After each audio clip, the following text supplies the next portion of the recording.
11 IPS 2. Pada kesempatan kali ini saya akan menjelaskan secara singkat latar belakang terjadinya peperangan Rusia dan Ukraina. Selanjutnya saya juga akan sedikit memberi pendapat saya, peran yang harus dilakukan oleh PBB, dan dampak yang terjadi akibat peperangan ini. Di sini saya lebih sedikit cerita aja pemicu awal kenapa Rusia bisa nyerang Ukraina. Karena emang sebenarnya dari awal, dari puluhan tahun lalu, Rusia dan Ukraina itu emang udah berselisih gitu, udah perang dingin, udah selek gitu ibaratnya. Kayak misalnya contohnya dari, kalau nggak salah, Rusia itu udah sempat menawarin Ukraina nih buat masuk Uni Eropa, buat masuk Uni Soviet. Tetapi pada saat itu negara Ukraina, terutama presiden Ukraina saat itu tuh menolak ajakan Rusia. Dan di situ tuh masyarakat Ukraina sendiri tuh marah, terus demo, kesel karena kayak padahal kalau misalkan Ukraina menerima tawaran Rusia itu pasti kan banyak benefit yang bisa didapetin kan, kayak misalkan bisa kerja sama negara, pertahanan negara itu jadi kuat dan lain-lain. Dan padahal saat itu keadaan Ukraina sendiri itu sedang kacau, korupsi di mana-mana, terus juga presiden yang gak jelas, bahkan pokoknya kayak kacau banget, kayak crowded banget kan. Ditambah lagi masyarakat Ukraina sendiri yang demo karena penolakan ajakan Rusia. Dan saat itu sampai dimana presiden Ukraina sendiri itu melarikan diri, saking presiden udah tidak bisa mengkontrol masyarakatnya sendiri. Jadi emang sebenarnya udah dari dulu Rusia dan Ukraina itu udah berselisih gitu. Ditambah lagi ada daerah yang bernama Crimea, itu adalah daerah di negara Ukraina. Pada saat itu masyarakat daerah Crimea itu meminta buat dipindahkan menjadi wilayah Rusia. Masyarakat Crimea sendiri yang minta buat memindahkan supaya wilayah Crimea ini pindah menjadi wilayah Rusia, bukan Ukraina lagi. Pada saat itu Rusia kayak menjadi, wah kesempatan nih, pasti kan menambahkan manfaat buat Rusia kan, karena kan kayak bisa memperluas wilayah, terus juga bisa mendapat penduduk-penduduk baru, apalagi sumber daya alamnya juga. Jadi di saat itu langsunglah militer Rusia menginvasi masyarakat di daerah Crimea. Tetapi militer Ukraina sendiri itu menolak, tidak terima. Kayak itu jadinya kayak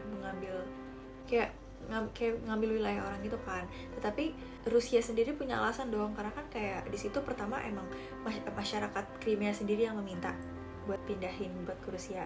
Yang kedua juga posisi negara Ukraina itu lagi hancur, lagi crowded, lagi nggak jelas, pemerintahannya juga lagi nggak jelas, banyak korupsi dan lain-lain. Jadi emang udah kesempatan Rusia banget buat menginvasi masyarakat, menginvasi daerah Crimea.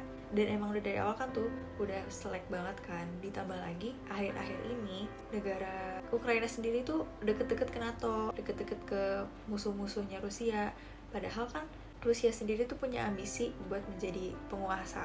Dimana lagi kan harusnya Ukraina tuh harusnya mendukung Rusia, tetapi Ukraina malah deket-deket ke NATO, deket-deket ke Amerika Serikat, deket-deket ke Jerman, yang itu udah jelas musuhnya Rusia. Di sini kan posisinya Rusia udah nginvasi Ukraina buat kerjasama menjadi penguasa, tapi Ukraina malah kayak deket-deket ke NATO tuh malah bikin Rusia makin panas.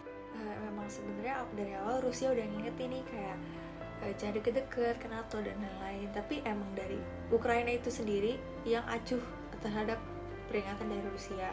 Jadi emang sebenarnya mungkin dari awal kayak Ukraina tuh udah dibaikin sama Rusia, tapi emang Ukraina itu yang udah acuh, kayak udah ngeyel gitu kan. Jadi emang sebenarnya peperangan itu emang udah terlaksana di tahun-tahun sebelumnya. Ditambah lagi akhir-akhir 2022 kemarin, militer di perbatasan Rusia dan Ukraina itu sudah dipasang militer perang. Jadi emang sebenarnya perang ini tuh udah direncanakan dari puluhan tahun lalu. Selanjutnya adalah pendapat saya, peran yang seharusnya dilakukan PBB.